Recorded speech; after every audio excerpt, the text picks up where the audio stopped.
안녕하세요. 야구로고입니다. 최근 롯데 공격을 보면 다득점은커녕 찬스에서 한 점을 쥐어짜내는 것도 쉽지 않습니다.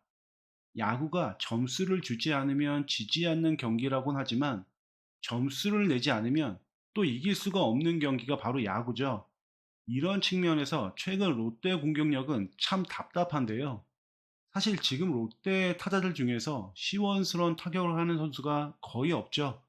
안타, 적시타도 제대로 치지 못하는 상황에 뜬금포라도 터져주면 좋을 텐데 이마저도 안 되고 있습니다.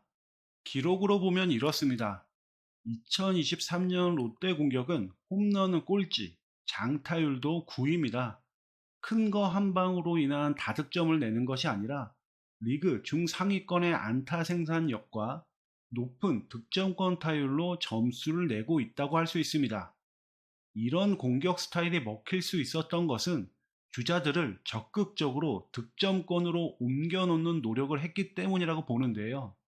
주자들 스스로가 2루를 적극적으로 훔치기도 했고, 주자들을 2루로 옮겨넣는 벤치의 개입도 잦았습니다.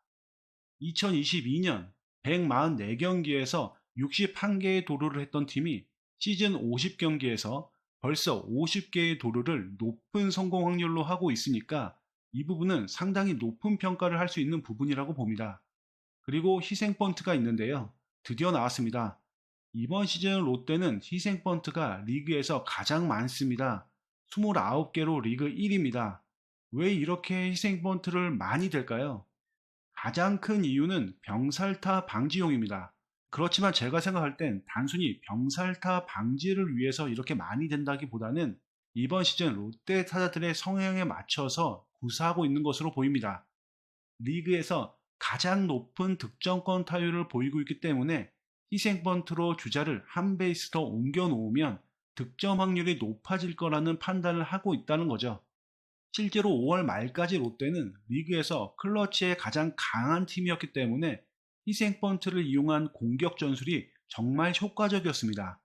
경기당 득점도 리그에서 두 번째로 높은 4.61점이었고요. 그런데 6월 들어서 희생번트 이후 후속타가 잘 나오지 않으면서 희생번트는 그냥 아웃 카운트 하나를 버리는, 공격의 맥을 끊어버리는 그런 공격 전술이 되어버리는 부작용이 나타나고 있습니다.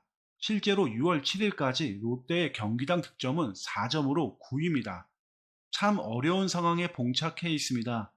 홈런은 고사하고 장타를 쳐줄 선수가 없어서 어떻게든 단타나 희생플라이로도 득점해 보겠다고 득점권으로 주자를 가져다 놓고는 있는데 이들을 불러들이지를 못하고 있습니다.